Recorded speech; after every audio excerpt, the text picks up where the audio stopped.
Chapter 135 The Chase. Third Day.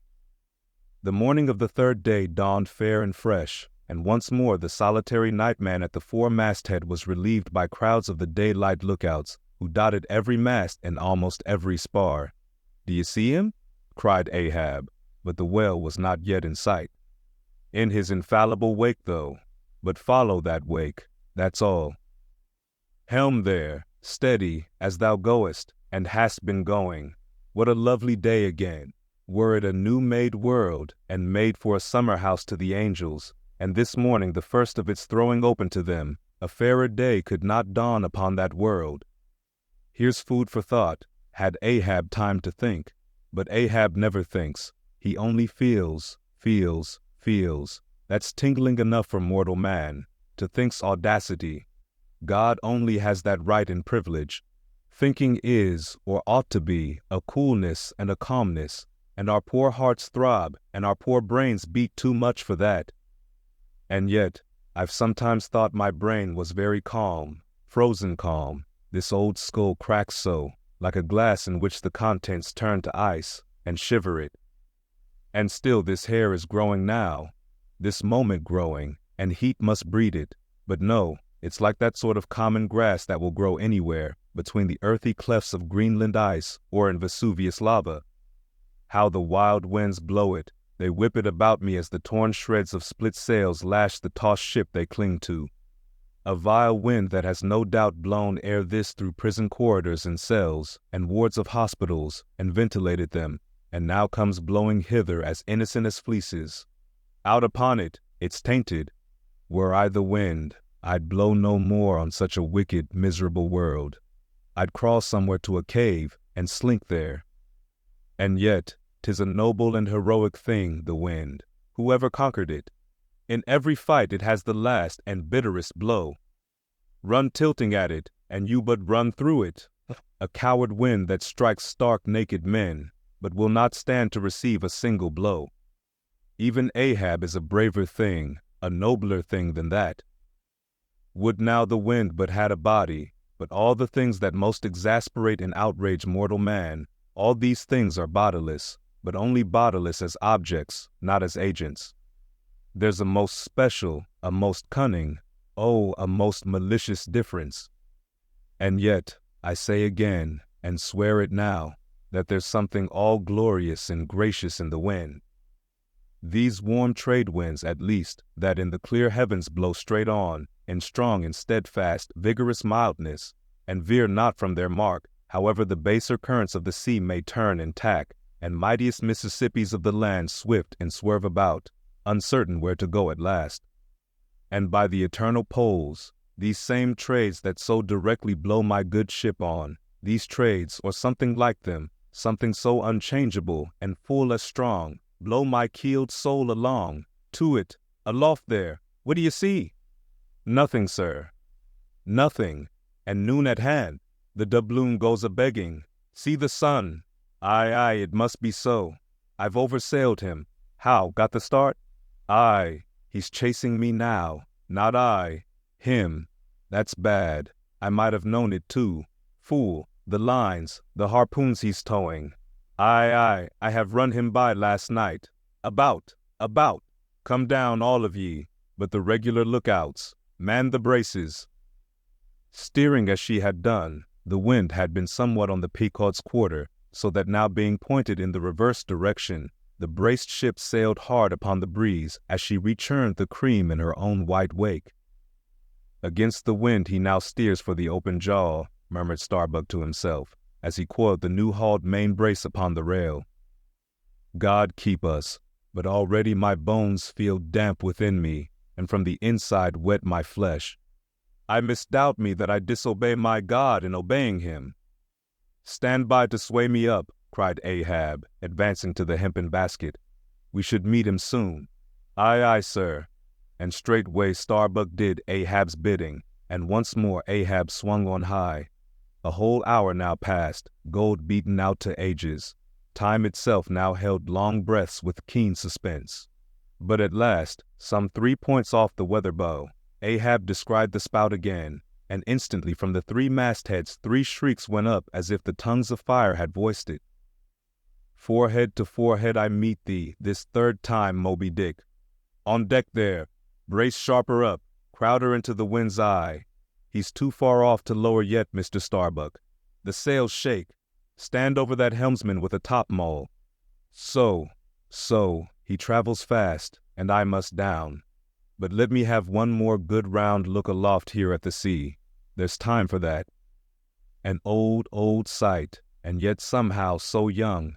Aye, and not changed a wink since I first saw it, a boy, from the sandhills of Nantucket.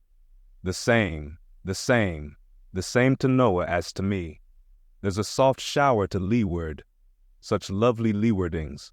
They must lead somewhere, to something else than common land, more palmy than the palms. Leeward, the white whale goes that way. Look to windward, then, the better if the bitterer quarter. But goodbye, old masthead. What's this? Green. Aye, tiny mosses in these warped cracks. No such green weather stains on Ahab's head. There's the difference now between man's old age and matters. But I, old mast, we both grow old together. Sound in our hulls, though, are we not, my ship? Aye, minus a leg, that's all. By heaven, this dead wood has the better of my live flesh every way. I can't compare with it, and I've known some ships made of dead trees outlast the lives of men made of the most vital stuff of vital fathers. What's that he said? He should still go before me, my pilot, and yet to be seen again. But where? Will I have eyes at the bottom of the sea, supposing I descend those endless stairs? And all night I've been sailing from him, wherever he did sink to. Aye, like many more thou toldst direful truth as touching thyself, O Parsee. But Ahab, there thy shot fell short. Goodbye, masthead. Keep a good eye upon the whale, the while I'm gone. We'll talk tomorrow, nay, tonight, when the white whale lies down there, tied by head and tail. He gave the word, and still gazing round him, was steadily lowered through the cloven blue air to the deck. In due time the boats were lowered, but as standing in his shallop's stern, Ahab just hovered upon the point of the descent, he waved to the mate, who held one of the tackle ropes on deck, and bade him pause. Starbuck. Sir. For the 3rd time my soul's ship starts upon this voyage, Starbuck. Aye, sir, thou wilt have it so. Some ships sail from their ports, and ever afterwards are missing, Starbuck. Truth, sir, saddest truth. Some men die at ebb tide, some at low water, some at the full of the flood, and I feel now like a billow. That's all one crested comb, Starbuck. I am old. Shake hands with me, man. Their hands met, their eyes fastened. Starbuck's tears the glue. Oh, my captain, noble heart, go not, go not. See, it's a brave man that weeps. How great the agony of the persuasion then. Lower away, cried Ahab, tossing the mate's arm from him. Stand by the crew. In an instant the boat was pulling round close under the stern. The sharks, cried a voice from the low cabin window there. Oh, master, my master, come back. But Ahab heard nothing, for his own voice was high lifted then, and the boat leapt on. Yet the voice spake true, for scarce had he pushed from the ship, when numbers of sharks, seemingly rising from out the dark waters beneath the hull, maliciously snapped at the blades of the oars, every time they dipped in the water, and in this way accompanied the boat with their bites. It is a thing not uncommonly happening to the whaleboats in those swarming seas, the sharks at times apparently following them in the same prescient way that vultures hover over the banners of marching regiments in the east. But these were the first sharks that had been observed by the Pequod since the white whale had been first descried, and whether it was that Ahab's crew were all such tiger-yellow barbarians, and therefore their flesh more musky to the senses of the sharks, a matter sometimes well known to affect them, however it was, they seemed to follow that one boat without molesting the others. Heart of wrought steel, murmured Starbuck, gazing over the side, and following with his eyes the receding boat. Canst thou yet ring boldly to that sight? Lowering thy keel among ravening sharks, and followed by them, open-mouthed to the chase, and this the critical 3rd day? For when 3 days flow together in one continuous intense pursuit, be sure the first is the morning, the second the noon, and the third the evening and the end of that thing, be that end what it may. Oh my God, what is this that shoots through me, and leaves me so deadly calm, yet expectant, fixed at the top of a shutter? Future things swim before me, as in empty outlines and skeletons. All the past is somehow grown dim. Mary, girl, thou fadest in pale glories behind me. Boy, I seem to see but thy eyes grown wondrous blue. Strangest problems of life seem clearing, but clouds sweep between. Is my journey's end coming? My legs feel faint, like his who has footed it all day. Feel thy heart, beats it yet? Stir thyself, Starbuck, stave it off. Move, move, speak aloud, masthead there. See ye my boy's hand on the hill? Crazed, aloft there. Keep thy keenest eye upon the boats. Mark well the whale. Ho, again, drive off that hawk. See, he pecks, he tears the vane, pointing to the red flag flying at the main truck. Ha, he soars away with it. Where's the old man now? Seest thou that sight, O Ahab? Shudder, shudder. The boats had not gone very far, when by a signal from the mastheads, a downward-pointed arm, Ahab knew that the whale had sounded, but intending to be near him at the next rising, he held on his way a little sideways from the vessel, the beach-armed crew maintaining the profoundest silence as the head-beat waves hammered and hammered against the opposing bow. Drive, drive in your nails, O ye waves, to their uttermost heads drive them in. Ye but strike a thing without a lid, and no coffin and no hearse can be mine, and hemp only can kill me. Ha ha! Suddenly the waters around them slowly swelled in broad circles, then quickly upheaved, as if sideways sliding from a submerged berg of ice, swiftly rising to the surface. A low rumbling sound was heard, a subterraneous hum, and then all held their breaths, as bedraggled with trailing ropes and harpoons and lances, a vast form shot lengthwise but obliquely from the sea. Shrouded in a thin drooping veil of mist, it hovered for a moment in the rainbowed air, and then fell swamping back into the deep. Crushed 30 feet upwards, the waters flashed for an instant like heaps of fountains, then brokenly sank in a shower of flakes, leaving the circling surface creamed like new milk round the marble trunk of the whale. "Give way!" cried Ahab to the oarsmen, and the boats darted forward to the attack, but maddened by yesterday's fresh irons that corroded in him, Moby Dick seemed combinedly possessed by all the angels that fell from heaven. The wide tiers of welded tendons overspreading his broad white forehead, beneath the transparent skin, looked knitted together, as head-on he came churning his tail among the boats, and once more flailed them apart, spilling out the irons and lances from the two mates' boats, and dashing in one side of the upper part of their bows, but leaving Ahab's almost without a scar. While Daggoo and Queequeg were stopping the strained planks, and as the whale swimming out from them turned and showed one entire flank as he shot by them again, at that moment a quick cry went up. Lashed round and round to the fish's back, pinioned in the turns upon turns in which, during the past night, the whale had reeled the involutions of the lines around him, the half-torn body of the Parsee was seen, his sable raiment frayed to shreds, his distended eyes turned full upon old Ahab. The harpoon dropped from his hand. Befooled, befooled, drawing in a long, lean breath. Aye, Parsee, I see thee again. Aye, and thou goest before, and this then is the hearse that thou didst promise. But I hold thee to the last letter of thy word. Where is the second hearse? Away, mates, to the ship. Those boats are useless now. Repair them if ye can in time, and return to me. If not, Ahab is enough to die. Down, men. The first thing that but offers to jump from this boat I stand in, that thing I harpoon. Ye are not other men, but my arms and my legs, and so obey me. Where's the whale? Gone down again?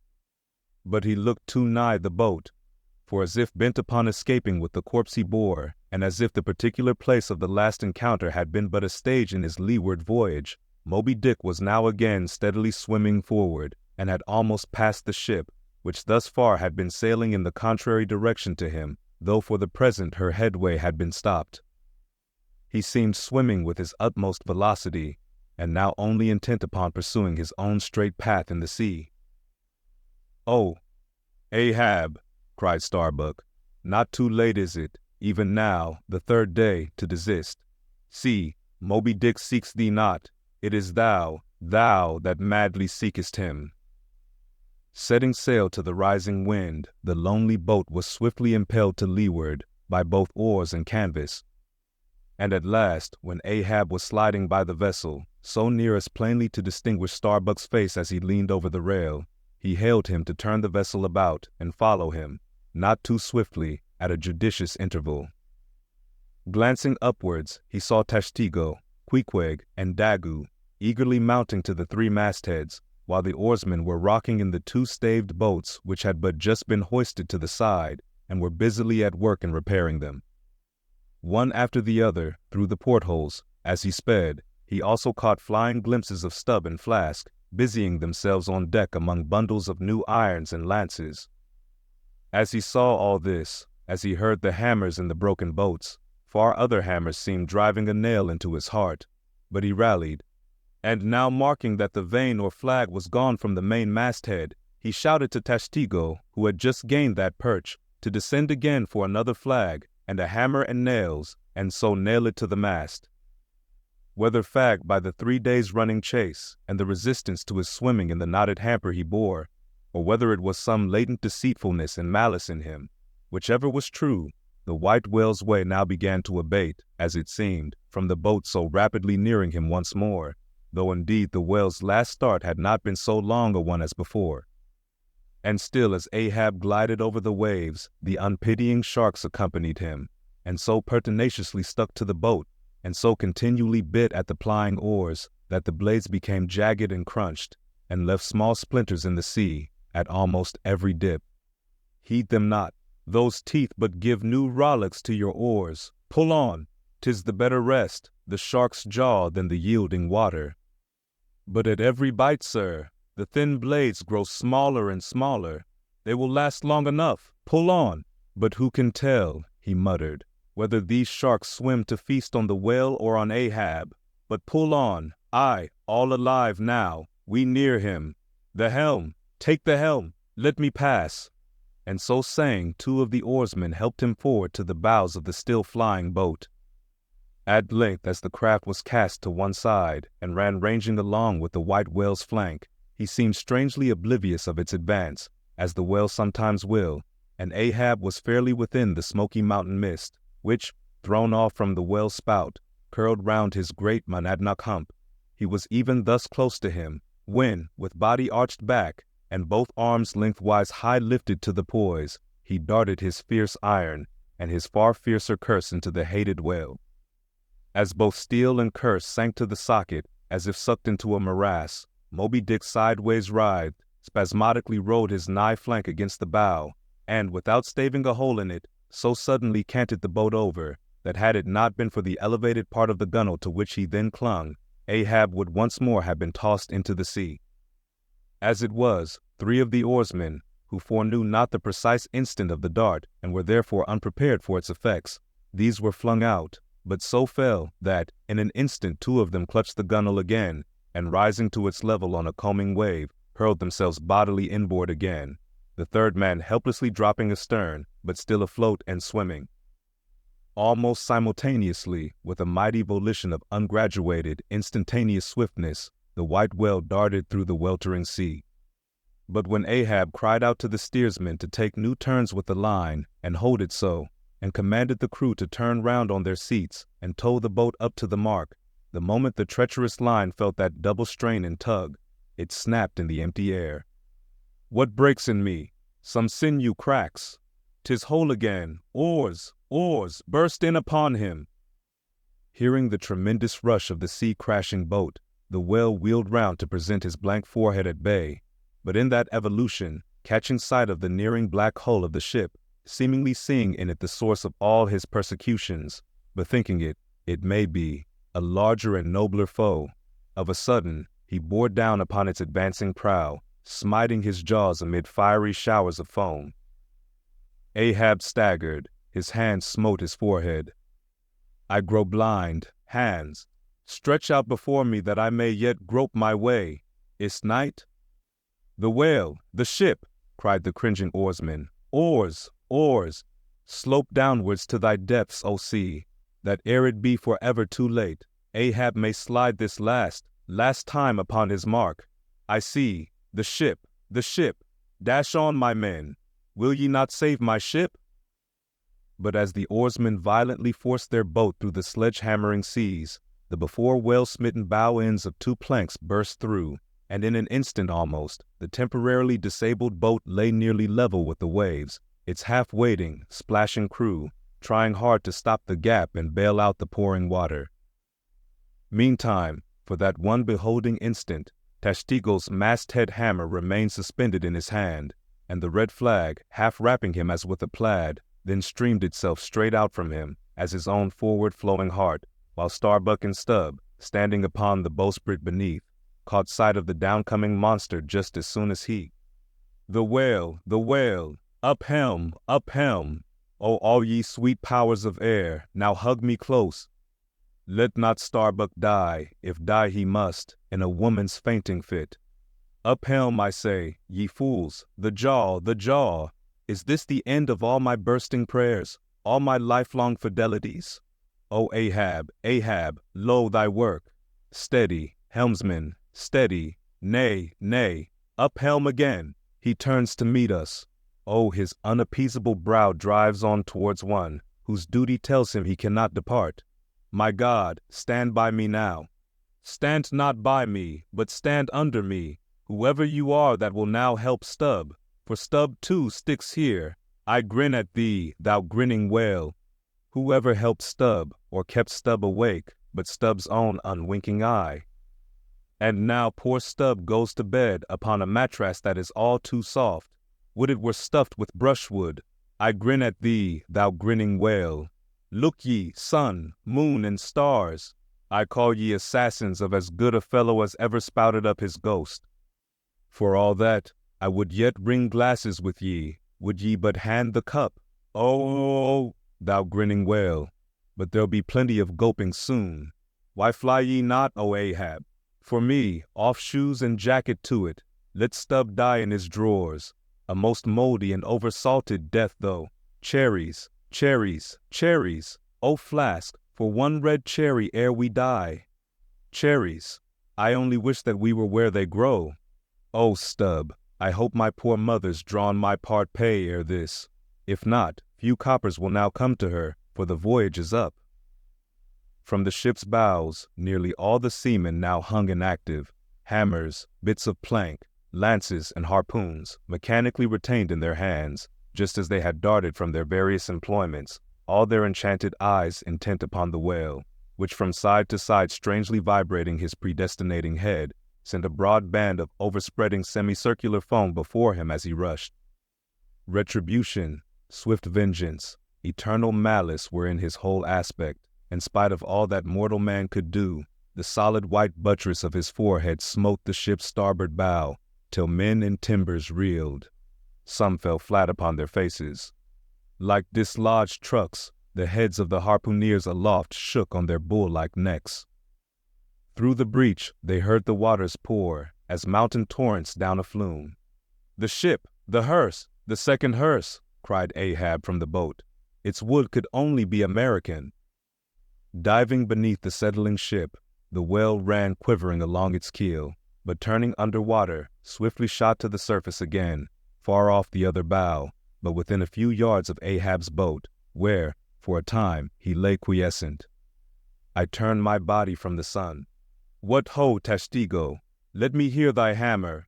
Oh, ye 3 unsurrendered spires of mine, thou uncracked keel and only God-bullied hull, thou firm deck and haughty helm and pole-pointed prow, death-glorious ship, must ye then perish, and without me?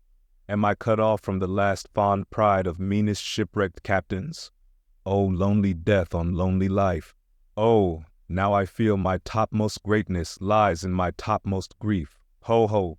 From all your furthest bounds, pour ye now in, ye bold billows of my whole foregone life, and top this one-piled comber of my death.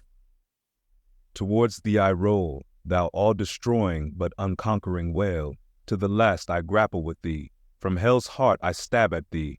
For hate's sake I spit my last breath at thee. Sink all coffins and all hearses to one common pool. And since neither can be mine, let me then tow to pieces, while still chasing thee, though tied to thee, thou damned whale. Thus I give up the spear. The harpoon was darted. The stricken whale flew forward. With igniting velocity the line ran through the grooves, ran foul. Ahab stooped to clear it. He did clear it, but the flying turn caught him round the neck, and voicelessly, as Turkish mutes bowstring their victim, he was shot out of the boat ere the crew knew he was gone.